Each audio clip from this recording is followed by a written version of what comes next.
fun and welcome everyone to our Sunday webinars.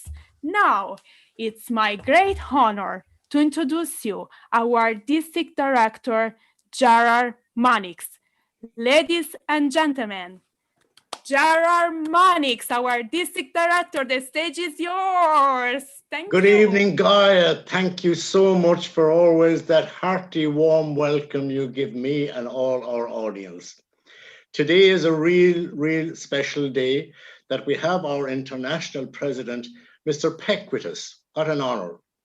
Also, Mrs. Peck is going to be talking today on leadership in challenging times.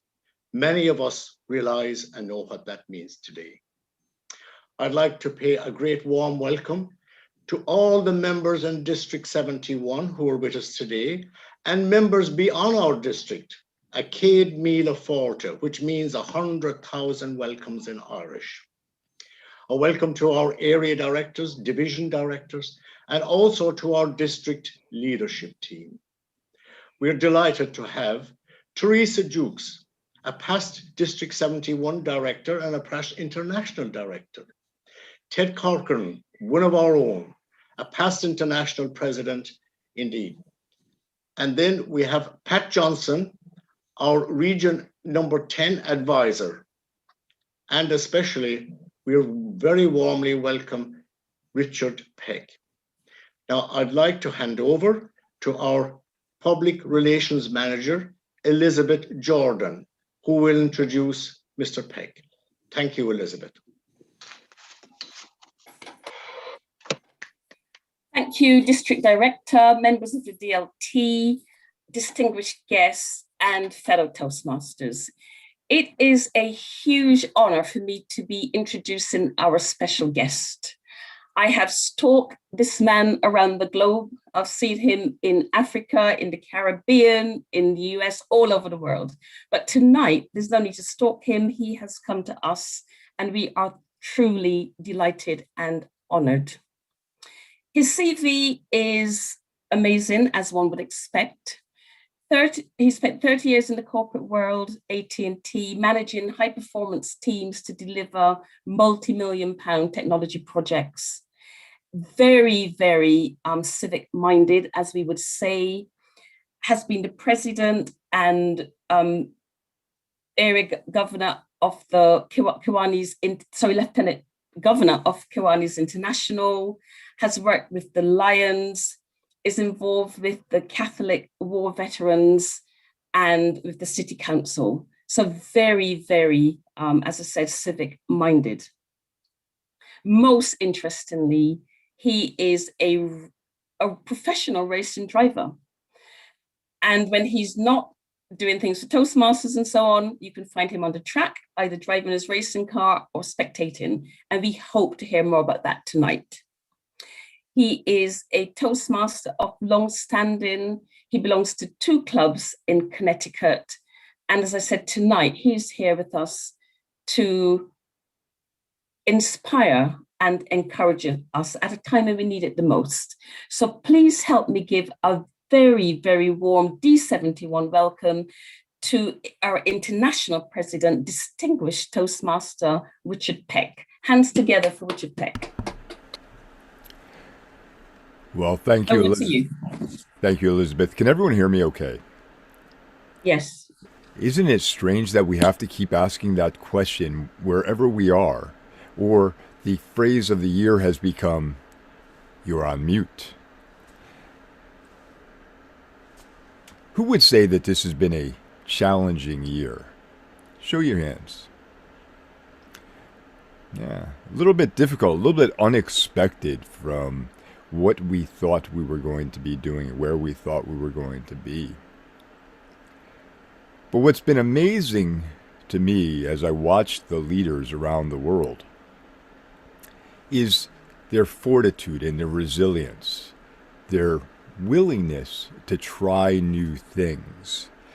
Your PRM mentioned that she's been stalking me, quote unquote, as part of the world tour. She's been doing it in a nice way. I haven't had to get any restraining orders or anything like that. It's been nice. But that's what I'm noticing about leaders today. They're trying new things. They're reaching beyond where they've ever reached before. And as leaders, that's important.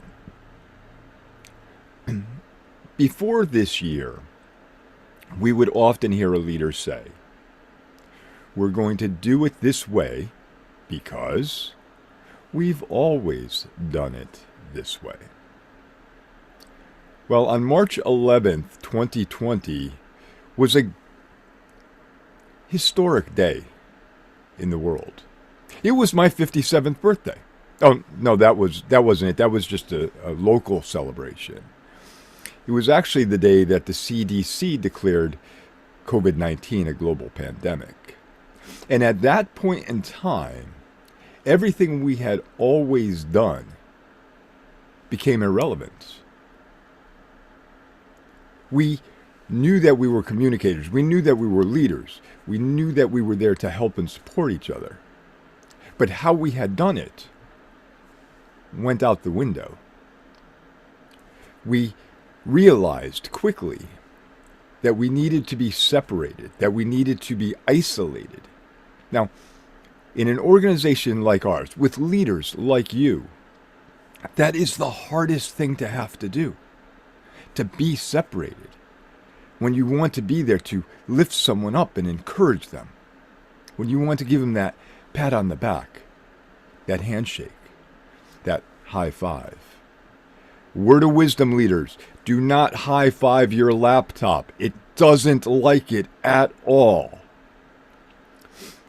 But isn't that what we're used to? Isn't that what we build our energy off of? Isn't that what we witness when we see individuals change? In the breakout room, past International President Corcoran was talking about the inauguration last year that I didn't get to have on the big stage. And that was an opportunity lost. But we have to look at opportunities gained. We have to stop focusing on the challenge and look at the opposite side of the coin, the opportunities. If we focus on challenge, we would be focusing on that every day of our lives, every minute, because there's always a challenge there. And if we focus on challenges, what is going to motivate us to move forward? How are we going to lead others? How do we inspire? So we need to look at opportunities that are out there. This event today is an opportunity that would not have happened if it weren't for the global pandemic. The world tour that I'm conducting right now would not have happened if it weren't for the global pandemic. The ability for you to inspire others would have been local and not global. So how do we lead in a time of challenge? How do we get up every morning and say, I'm going to push forward? Well, one, we have to think about others before ourselves in these situations. What do others need? I'll tell you that I've developed more empathy in the last 9 months for people than I think I had prior to that. Because other individuals are in such a difficult situation, such a different situation, that we need to understand what they're going through in order to be able to lead them. We need to be able to put ourselves in their shoes. We think about the ability to connect via the internet. And for some of us, it's very, very easy, and we can keep that connection with each other. For others, it's not. And how do we reach out to them? How do we put ourselves in their shoes and say, wow, this is really what they're going through? We need to develop that empathy. We need to understand what individuals are going through.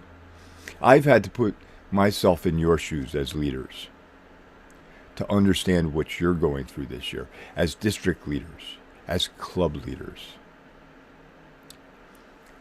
I've never been in that position before. No one has. When I was a district director or a club officer, the world was what we once knew it to be. So we've all had to be put in this situation together. When I think about mentors for leaders, the difficulty right now is leaders have not been in this position before. There are certain skills that leaders can continue to provide you. Communication, leadership, looking at things differently. But no one has been in this position before like you have. So you need to be able to rely on each other to help guide you through these times of peril. You need to realize that we're all in this as one, marching towards the same goal. Now, I understand that each of us have our own goals. We have our own driver, whether it's to reach a certain level, to achieve a certain goal, to accomplish something. We all have our own drivers. But we also have to think about how we're portraying ourselves to others. As leaders, what our members see in us is what they feel, what they live, what they accept. And if we're constantly feeling like we're beat up, like we can't get ahead, like we can't accomplish our goals, guess what? They're going to feel the same way. They're going to take your lead, your example, and feel that they can't accomplish anything. As leaders, we need to remove the barriers to success. We need to look at what is in the way of people achieving things and get it out of the way. That's what we're here for. That is why we were either elected to or appointed to the position we're in. We need to understand the driver for the individual. If it's being able to meet on Zoom and there's a time that doesn't work, well, we do the same thing we would do with any other club. Find them one that works for them. If we find that they need mentors and coaches, we do that for them. The only thing that's really changed here when you think about it is the environment in which we're leading and in the environment in which we're meeting. All our meetings should be the same as if they were a club, in person, shaking hands. I like when Gaia set the guidelines for today. If you're going to leave the room, leave the room. Be quiet about it. Turn your camera off. I like the fact that they've shut off chat in this environment. Because chat to me in a Zoom meeting for a club meeting is no different than if I was sitting next to somebody turning and talking to them while a speaker was on the stage. The opportunity is there to be so much more than what we've been in the past. My question is, what is stopping you from being there, from being that individual? What is stopping you from being the leader that you can be, the leader that you want to be, and the leader that others are looking for? What is stopping you?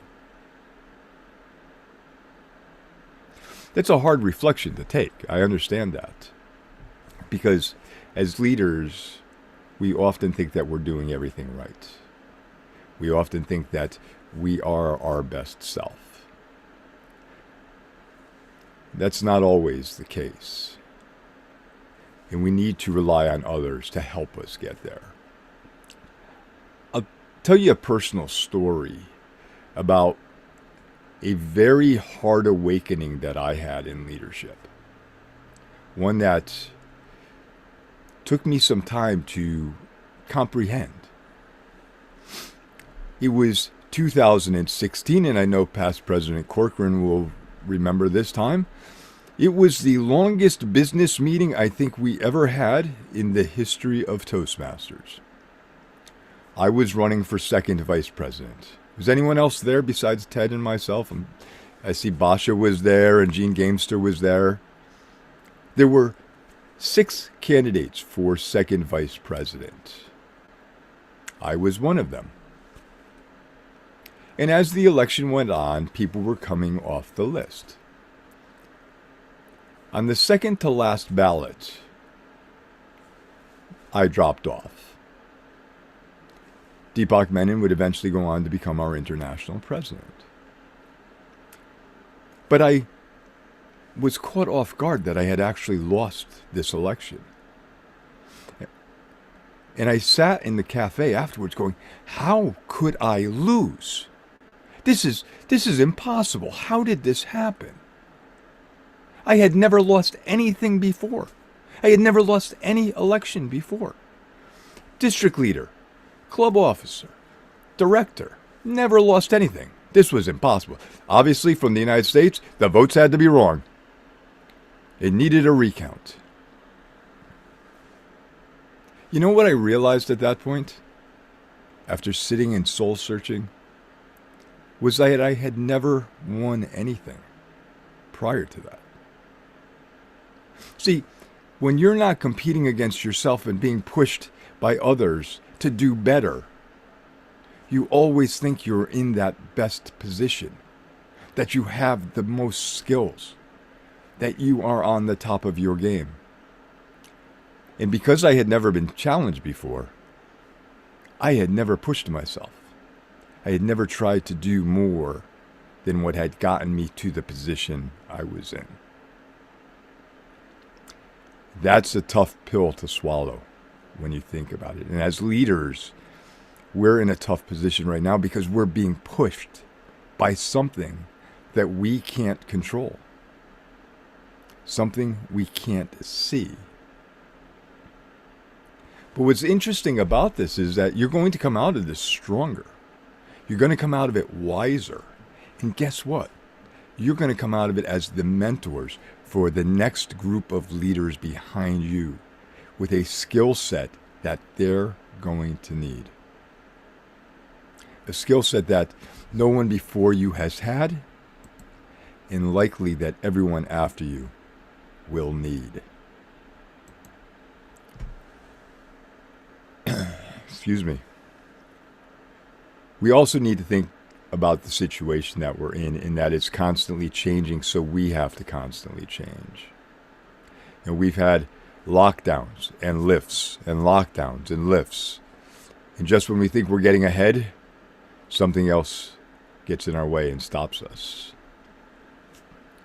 So we need to constantly be looking at the situation that we're in, the volatility of the situation we're in, and the challenges that it imposes. When this is all said and done with, leaders of today are going to be able to look back and reflect on where they are and where they've been. Understand that the journey was something different. It was a once-in-a-lifetime opportunity, not challenge. To grow as leaders, to help others grow, to find new ways of doing things. Let's be honest. You are writing a chapter in history for District 71 or whatever district you are visiting from. You are setting the path for the future. I encourage you strongly to reach out to one another. We often say that when you come to convention, you're with your peer group, right? District directors, you're with your peers. Program quality, club growth, you're with your peers. And then when convention's over, everyone goes on their merry little way. You may or may not have collected a business card. You may or may not keep in touch. There's no excuse not to be in touch with each other now. There's no excuse not to be able to reach out and learn from each other. It's a click of a keyboard to get you there. It's a click of a keyboard to share ideas. I'll never forget, I've often had a conversation that says, why are we constantly reinventing the wheel? Why are we not sharing best practices? Well, mainly because someone's on the other side of the world that's got the best practice and I can't get in touch with them. Well, guess what? The world's really small right now. You can share best practices with one another. You can reach out and help one another. One of the things that I've noticed this year in my travels is that the world has gotten much smaller. Not physically. We're not shrinking the size of the world, although I think sometimes it should be on Weight Watchers and we could shrink it up a little bit. But it's gotten smaller in our ability to reach each other, to reach out around the world. Anyone know what the biggest barrier to us right now is? Not COVID-19. Just shout it out. You can take yourself off mute. I'm okay. Nobody? It's easy. Time zones. There it is. Time zones are our biggest challenge right now. Time zones. As long as you're willing to get up early or stay up late, you can be anywhere in the world, sharing ideas with others, learning from other leaders, letting leaders learn from you. That's it, a time zone. Now, I will tell you that after a while, you do get Zoom lag. It's a little bit different than jet lag because at least you can fall into your own bed, but you do get that Zoom lag after a while. But the opportunities afforded us by this situation are so immense that I think the difficulty is trying to grapple with what all of those opportunities are and finding ways to put them all together. The world tour that I started this year was an oddball idea that came up while I was in Denver just before convention. And it was obvious that we were going to need to stay apart as members, as clubs, as leaders.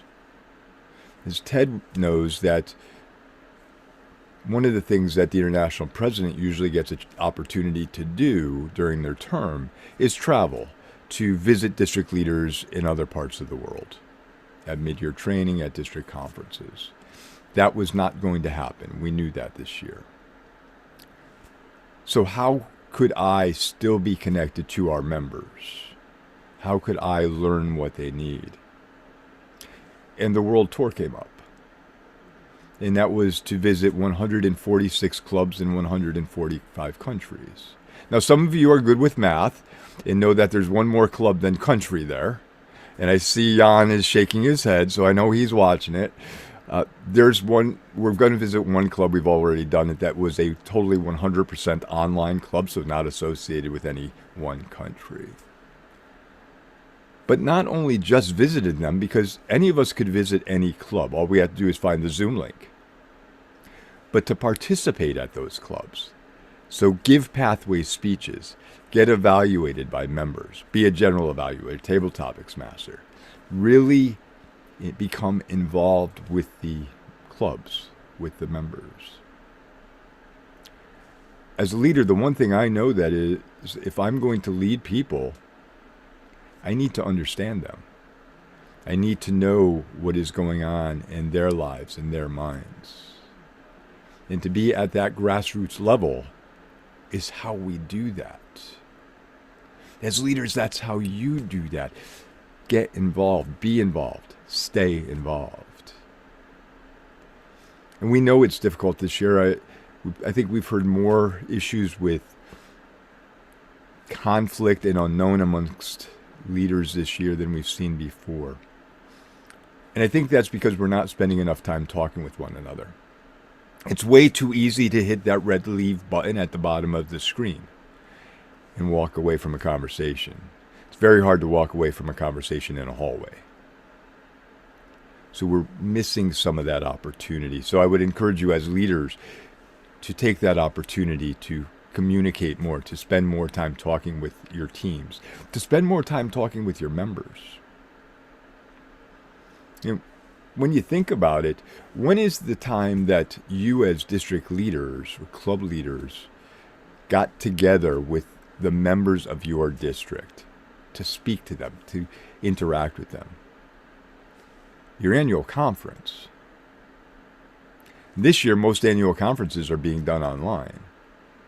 So you're missing that opportunity to be together, but you still have the opportunity to meet with your members on a much more local level by meeting them at their club. Can you imagine what it would be like, Gerard, district director, would you imagine what it would be like when you send an email to your club and say, listen, I'm going to show up, I just want to come and say hi, see how you're doing. Clubs would just chew that up. And then they start advertising it. District director's coming to visit us. Guess what happens? Now they have 150 people in their waiting room, and they're trying to shovel everybody in. And now others are learning about that club. What an opportunity we have this year. I'll also tell you something that I've been noticing in the organization is that we're having a cultural evolution. And what do I mean by a cultural evolution? As clubs, we're siloed to the country, the district we're in. We don't generally have that opportunity to meet. So we don't have the opportunity to understand one another and what that club is like, what that culture is like. Well, now, with the use of Zoom, members around the world are joining other clubs. And they're spending 2 hours with them. They're learning about the club, the culture, the country. I've even been to some clubs where they try to teach guests a word in the native language. Or I've been to clubs where they do a cultural 5-minute session and talk about the country, the culture, the food. They're shrinking the world. They're shrinking the distance between us. What a powerful thing to be part of right now. Setting the next chapter of our organization. Setting the future of it. And each and every one of you is a part of that. Each and every one of you is a epicenter of action. I know some of you probably heard me use that statement during my inauguration, that leaders aren't about being the center of attention. Leaders are about being the epicenter of action. You have the opportunities to be that epicenter. This webinar today is an opportunity to be an epicenter of action. And when you leave here today and you think about your future opportunities and the actions that you can have result from them, you're going to see how you can really change the world. And you do it by taking that step. You're doing it by changing the life for one person and letting them change somebody else's. Is it a difficult time? Yes, absolutely.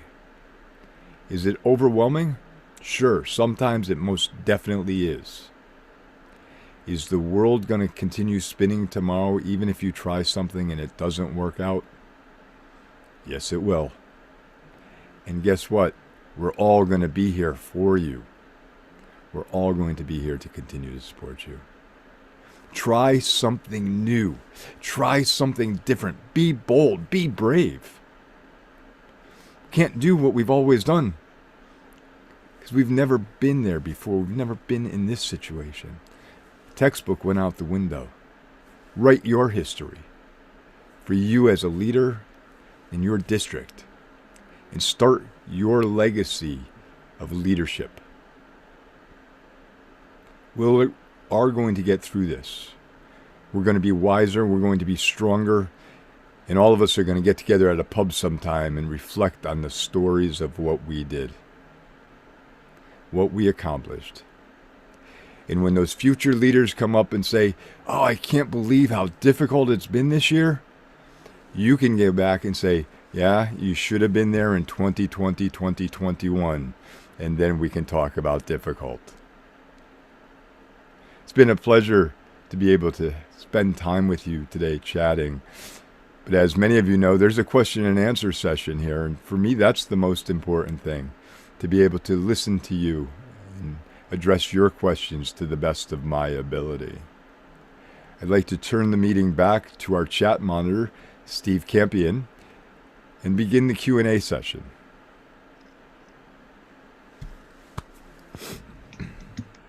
That's wonderful. Thank you very much, Richard. Lots of inspiring ideas, lots of creative ideas, and I'm sure there's a great deal we can take away from this.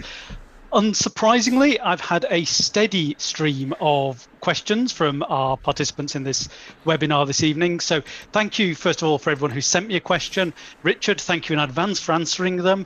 And I will have to apologize in advance that maybe we won't be able to get to them all, but we'll do our best. So Richard, the questions that came through really started to fall into a number of different themes. The future of Toastmasters as an organization and the future of our clubs and what we're doing. District leadership, the education program, leadership in general, and a little bit on public speaking as well. So they're covering the gamut, huh, Steve? Oh, yeah, you know, I hope you're here for the next 6 hours because we will be grilling you for this. The first question actually relates to online meetings that you've already talked about. Do you see the new normal being hybrid meetings where people are together and online at the same time, or alternating physical meetings and online meetings? What do you see as the potential future of how clubs will operate in the future? Yeah, so I do think that hybrid is the way of the future. And as you know, the board has made this decision to allow clubs to define more along the lines of what hybrid means to them. Where it used to be a majority of your people had to be in the room together at one time with a minority of people online. Now they're letting the club define it. So, you know, you might be a club that meets 5 weeks a month when you have 5 weeks, or meets every week a month. And you say 3 of them we're going to have in person, 1 we're going to have online. Well, that's your definition of hybrid. So I think that's what the board's intent was. I say that I see that as the future, but I also want to caution clubs that they may be unknowingly putting themselves in that position already without realizing it. Because clubs are accepting membership for individuals around the world. They're not geographically located with them. Same state, country, province. When clubs go back to start meeting on site in person, they have to offer services to these members because they're paid members of that club. And essentially they've put themselves in that position of needing to be hybrid. The caution with hybrid is also that it's expensive to do properly, or can be. Now, I've been on some hybrid meetings that were as good as or better than some in-person meetings that I've been to. And I've been in hybrid meetings that have just not taken off. So making sure that it's done well. And I think, you know, that's one of those things that we will need to look at as an organization, is what are best practices for those type of meetings. Not that we're going to direct you to say you have to get this type of equipment if you're going to be a hybrid meeting, but what are the best practices for those? So yeah, I see that as being the wave of the future for sure. Thank you.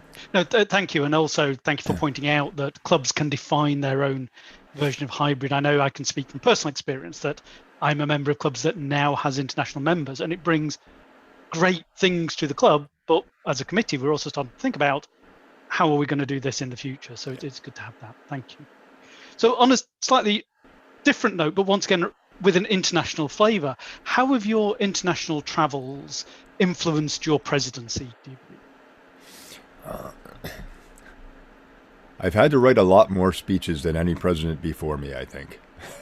Okay. And I say that in jest because, as I stated, I've been, you know, when I visit clubs, I say, what role do you want me to take? Boy, that was a mistake. I should have said, listen, I'll take on this role, but now I'm saying, you know, what role would you like me to take? And I would say a majority of them have been pathway speeches. Now, here's the odd thing that happened as a result of this. There's a group of individuals that have now started following the world tour. And if you're on Facebook or Instagram or LinkedIn, you see that we've promoted the calendar of where I'm going to be. So it's like, oh, I know that these 20 members are going to be at this club today, and they've heard this same speech 4 and 5 times. Now I have to write a new speech so that they're not getting bored. So that's been a little bit of a challenge. But what it's done for me is shown that our members are more resilient than I think we give them credit for. Now, I have never ever been at a meeting where I've seen everyone just not engaged, not participating. I've seen them actually, take the adversity of Zoom. So all of a sudden, the Toastmaster today, their Zoom falls off, they lose their internet, and another member steps up right away and fills that gap. Which you wouldn't do if you were in a room. Your Toastmaster would still be there. So watching the resilience of our members has just been amazing. And watching them in their willingness to share with one another, astounding. And I go to club meetings. I've been to club where you know that club is 15 to 18 members strong, maybe.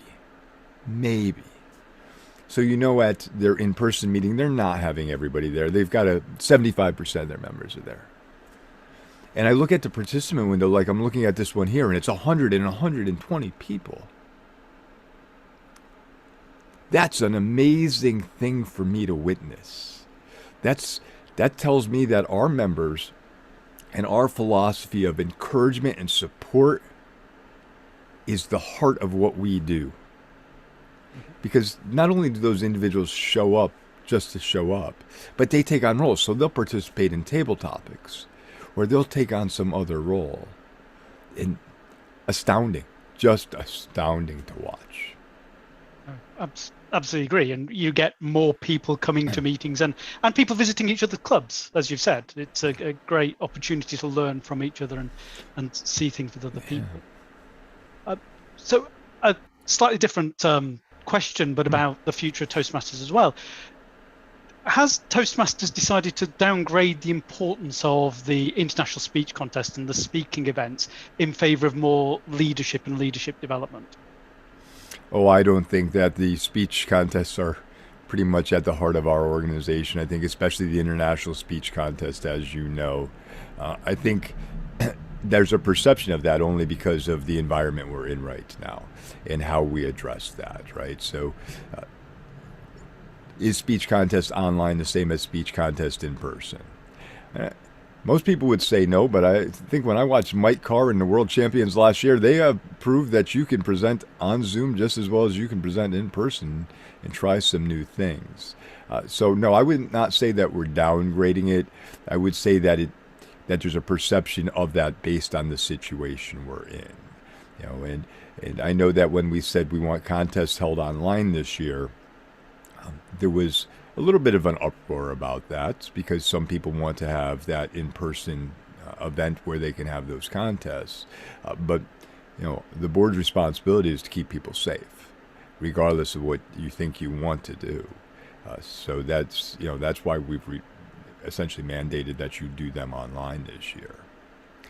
I think we're just trying to, like everybody, trying to find new ways to do things that uphold the importance of what we try to do. That helped. Thank you. And then sort of building on future transformation and future ideas, are there conversations going on at the moment, or what future transformations do you see happening within Toastmasters after the pandemic? Because a lot's had to happen so far. Yeah. Do you see things happening in the future? And so one of the things I would say is that we're going to be more agile as an organization. It's taken us a long time to move things around in our organization, as many of you are aware. But we're a large organization, and the reason it takes time to make changes, we're trying to address 145 countries, multiple cultures, multiple needs. So you can't just adjust to the minority of members. You have to try to adjust to the majority of members. And that's taken us time in the past. I think this year you witnessed that the board was a lot quicker to be able to react to certain things. Now, there's a challenge to reacting quick. Oftentimes when you react quick, you don't get it 100% correct. Right? So you have to go back and make adjustments as you go. The problem is we tend to get called out more for the things we do wrong than the things we do right. So trying to get that balance, I think, is important. So I think you're going to see the board be more agile going forward. I think you're going to see us look at what a leader truly looks like, what the skill sets for a leader truly look like in the future, especially with that being our tagline. Because the skill set of the future is not the same as what it was last year. And Harvard, I believe it was Harvard Business Review, said that in the future, 66% of employees will be remote located. They won't be in a corporate setting. Well, that takes a different set of skills to present, to conduct meetings, to lead teams. So I think we're going to have to start looking at that, be a little bit more forward thinking in those items as well. So those are some things for the organization. I don't want to see us do a lot of change over the next year or so. I think many of you have been through enough change as of late, and would prefer to have it a little bit calmer seas, so that when we move things along, they come along a little nicer. Okay. Thank you. Well, I think you mentioned things like Zoom fatigue and change fatigue. They're real things. It's big My thing. philosophy has always been, it's nice when you're dropping pebbles in the pond because it's just a gentle ripple. But when you start throwing boulder after boulder, no one wants to sit in a tidal wave.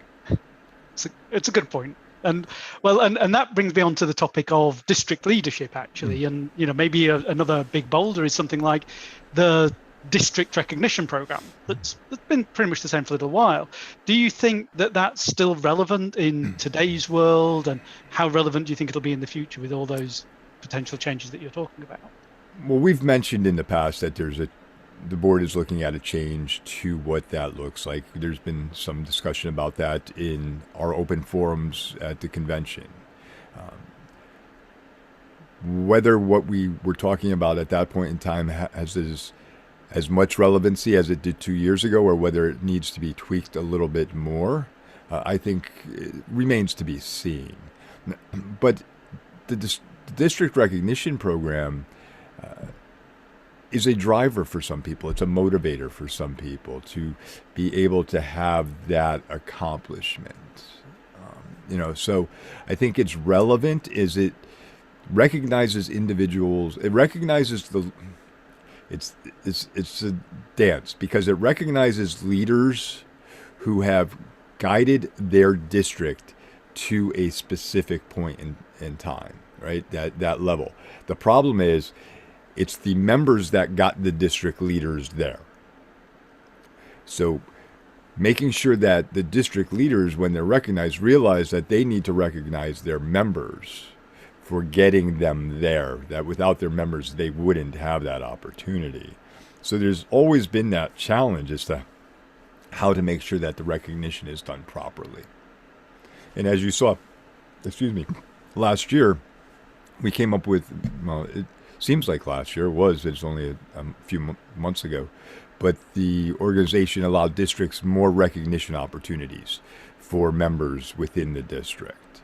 And I think that was very well received by the members for being recognized for what they had accomplished. And I think you'll continue to see things like that moving forward. Recognition is a big, big driver for some people.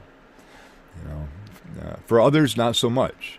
For others, they would say, I've got enough paper hanging on my wall. Right? But for some, they just like having that recognition. So the balance there, again, is the key. As you said, it goes back to what you said earlier about understanding people's needs and wants and what helps them, and that feeling of achievement. And I think touching on that feeling of achievement, we've also been getting questions about, unfortunately, some of our clubs are struggling, and some of our clubs have been losing members for whatever reason. I mean, the pandemic's had a massive impact on everything. So are there specific tips or areas of advice that you could give to all of us in helping our struggling clubs and helping our clubs to retain their members? Yeah, so I don't know that there's a one pat answer for that. I think that's up to the district teams to really do an internal focus on those clubs and why they've either failing or folded. Corporations, we know we've got a big issue with corporations that aren't supporting clubs, because it's not in their budget right now. They're not meeting on site. So corporations, where corporation was funding and footing the bill, that's a tough one because members have never put any skin in the game, if you will. They've never paid for their dues. So now this may not be the time that they can even afford to do that. And I know $45 for some people is not a lot. $45 for 6 months for others, when you look at the amount of people out of work right now, can be a little bit more. So for those individuals, this may not be. However, it should be, because the fact that we can help them gain the skills that they need to move their career, their personal development. So I think that's one thing. There's a deep dive that needs to go in there. The other thing is, how many districts have been holding on to clubs for a while without giving them the support that they've needed? Not giving them and assigning them club coaches to help them grow. Right now, assigning a club coach should be really easy. You don't have to travel to the club, right? You can do it on Zoom. You should be able to get the club coach there. But making sure that the club coach is the appropriate club coach. And what do I mean by that? We're on Pathways now, right? That is our sole education program. If you're going to assign a club coach, that club coach better be in Pathways so that they can help that club grow. Sponsors and mentors of new clubs should be in Pathways to be able to guide those clubs. And we're, I think, occasionally missing that. A person needs to achieve something to get this tick box so that they can get their DTM or get something that they're trying to accomplish. But are we matching the right person to the right need? So that's why I say I think there's a deeper dive that needs to be done here to determine what's going on. The other thing is, if you have struggling clubs, and I know no district wants to lose a club, but is there a synergy that can be used by combining those struggling clubs? Yes, you may lose a club, but you'll retain your members, right? And get that benefit out of it. So, and that's nothing new. That's not a new philosophy based on the time we're in right now. That's something that's always been discussed in the past. But I think right now we're more focused on where we are and looking at we're looking at our loss, right? Because that's first and foremost in our mind based on this. But we're also, I think, hanging the blame, some of it, on COVID-19, when COVID-19 wasn't really the blame. It became the opportunity right now. So, that's why I say deep dive to look at what's really the factor there is important. And I can absolutely see what you mean. As you said, if a club's had a problem or a challenge for a while, COVID-19 is just going to make things worse. Yep. But also, as you said earlier, sometimes these challenging times can be opportunities. And just that idea you suggested of clubs can work together now more. Clubs can support each other now more than potentially was ever possible, just because of the geographic limitations we're learning how to work beyond that. So, and Steve, I think the other thing that we have to remind clubs is that even though they're meeting online, it's still a club meeting, and it should be conducted in the same manner, same style as a club meeting. It shouldn't feel any different other than you're living in a 1x2 inch box on your computer screen. You should have that same excitement, that same energy. I'm watching clubs that are trying new things that I know they weren't doing when they were in person. They're doing table topics and they're flashing a Jeopardy screen up on the computer and playing Jeopardy. I like global cultures for 1,000, Johnny, type situation. They weren't doing that before. So they're finding those new opportunities, those new things to do. And I think that's a key. You got to treat your online club meeting the same as if you were in person. That's why I said, shut off the chat window. You know, why should I be talking back and forth with somebody if I wouldn't be doing that in a meeting? You know, recognize the guests. You know, I try to advise clubs when they have a large number of guests, have the member rename themselves. Put guest in front of their name and then their name. Because now all your guests line up together in the participant window. And if you want to recognize your guests, you can just go right to that section of the participant window and call them out, as opposed to going, okay, I think that person's a member. Well, no, wait a minute. Is that person a guest? Now they're all together and it's easier to look at. I love that idea. And yeah, I'm going to go steal that idea and start using that in my club. I very much like that. But also to your point about clubs and in meetings, people doing things that they weren't able to do before. Yesterday, I had the pleasure of attending a division club officer training that naturally was all online. And I personally think it was exceptional. And there's one person, I don't know whether he's here, but did one session about online meetings that was so interactive and in a style that I don't believe could ever have been done in a physical meeting. Those barriers that, as you said, that we had, or the traditions we had, can start to change. And that, I think, brings me on to another one of the questions that we had, which was around club officer training. And historically, in the days before the pandemic, it had to be conducted in person. And I think we've all now learned how to do that online. So do you feel that in the future there'll be more online club officer training, or do you think there'll be a reversion to more in person again? I think that's going to be up for discussion, because I think there's benefit to both, right? There's benefit to those water cooler conversations, those hallway conversations that you have, but there's also a benefit to being online and possibly spreading the training out over a longer period of time, as opposed to having to sit 8 hours in a room. And we just did that with district leader training. For those of you who've attended district leader training, you know, if you came to convention, it'd be 3-4 days, 8 hours a day, go home, do your homework assignment, come back the next day. You didn't really get a chance to do much else other than that, which was fine. That's really what you were there for. But now we've been able to spread it out over a couple weekends, or a couple, 4 weekends, and say, okay, 2 hours today, 2 hours tomorrow. So you're not overwhelmed. You're not getting that Zoom fatigue. So I think we're going to have to look at that. I'm always interested in finding new ways to conduct training so that members get a benefit out of it, whether they be leaders or officers. But it's not just the training, it's the relevancy of the training. So making sure that if you're going to spend 2 hours on the computer with me or another trainer, that what you're getting is going to be of value to you. And it's too easy to zoom out. I mean, if I turn my screen off, turn my camera off, as far as you know, I'm still in the room, or you're assuming that I'm still in the room. But I might be outside working on my race car and come back in 2 hours and go, yes, that was great training. So making sure that the participants are involved as well is a key thing. But I also like the fact that in the training, using Zoom, you can set up breakout rooms. So that, as opposed to being in club officer training, for those of you who know, you talk with your group and you talk with your group, and the next thing, the volume level is so loud that everyone's screaming over top of each other and no one's getting anything done. Oh, and by the way, I saw my buddy at the other table. I'm going to go walk and talk to them even though I'm supposed to be here. With breakout rooms, you can assign people into those groups. It's a focused conversation at that point.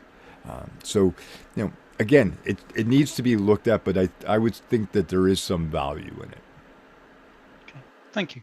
And switching to another topic, really, is the alliance with Rotary, that I know many of us have heard a lot about, or to some extent been involved in. How do you feel that's going? What have some of the benefits been, and what do you think the next steps are for that alliance?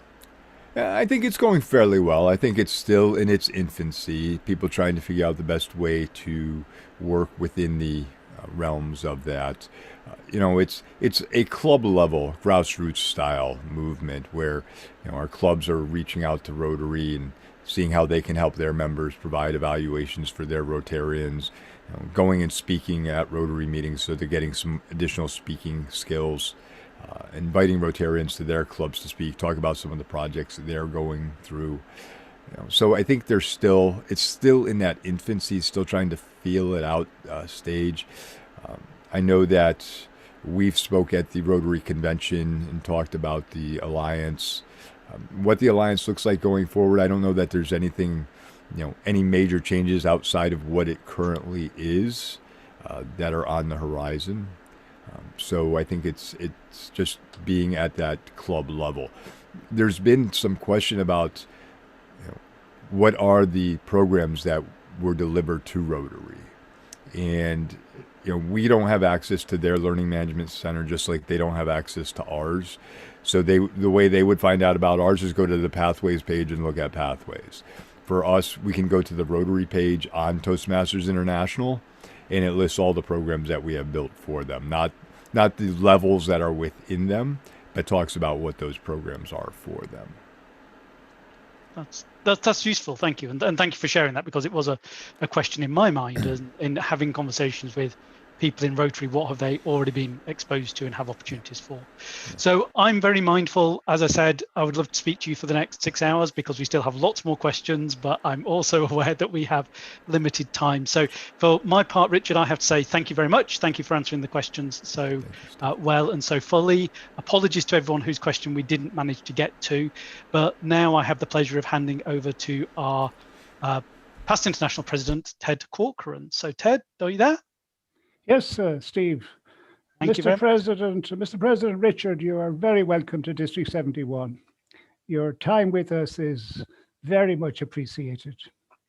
The requests from districts around the world for your inspiring words in these COVID times must be many, and not all of them at times that suit your hourly clock. Now, in my time in Toastmasters, I've met and spoken with at least 40 international presidents.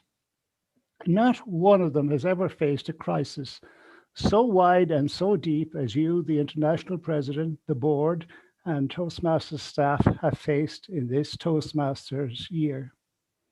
Yet the response has been magnificent.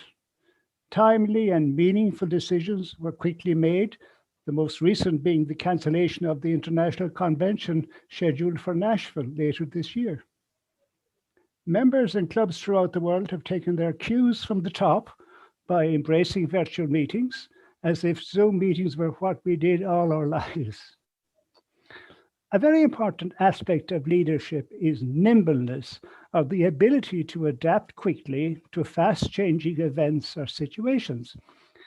Being nimble in response to challenges is one of the most important skills in business leaders.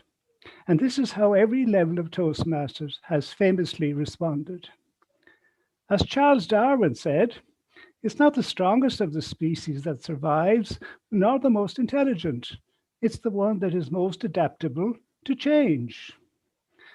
Now, Richard, as a point of information, Charles Darwin was born in 1809 in Shrewsbury in England. And if he was alive today, he would qualify to become a Toastmasters member in District 71. He would also more than likely be very proud of the evolution, just for extra emphasis, of Toastmasters International from an idea in Dr. Smedley's head in 1924 to the worldwide, well-regarded organization it is today, almost 100 years later. Your presentation today highlights the importance of leadership, most especially in these challenging times, and reminds us that we are members of an organization where leaders are made. No wonder our response worldwide has been so impressive. But leadership begins at the top, and you and the board have shown the way by your words, actions, and support. We are very thankful for your collective service, which we appreciate very much. Finally, once again, thank you for your presentation today and for taking the time to visit us here in District 71.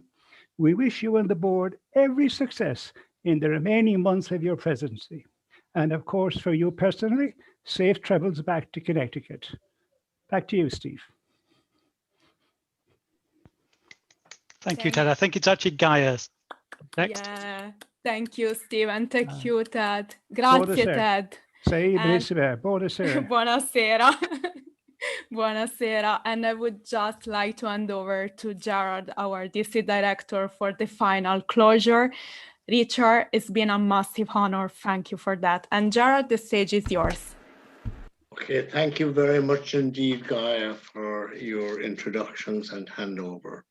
I also would like to Ted and appreciate his appropriate words of thanks to Richard for giving his time this evening. Richard, in your questions and the answers you gave, there was an enrichment. How we can use the opportunity now rather than the challenge, that is something really, really relevant. Lovely to hear it in the ear. And I also concur with Ted with regard to how speedily and how appropriate you're communicating from the board to us at these times, these difficult times. But yet at the same time, we may be short in members currently, but I feel that the amount of motivation that we do have from our leaders at club, area, division, and our district team also is exemplary this year. There is nobody falling back from any duty of their role in any shape or form whatsoever. Richard, I wish you every success for your year. You suffered a very similar pain in a greater way than I do. I very much missed our conference last May, which was to be in my own home club, actually. And I think the bonding, and as you said, the hallway meetings are some of the stratosphere that we actually get to know our leadership team, our members, and all those who support us in leadership throughout the year. So in Irish, I'm going to say, Gorav Mila Mahagud, 100,000 thanks to you. Richard, thank you. Thank you, Gaia.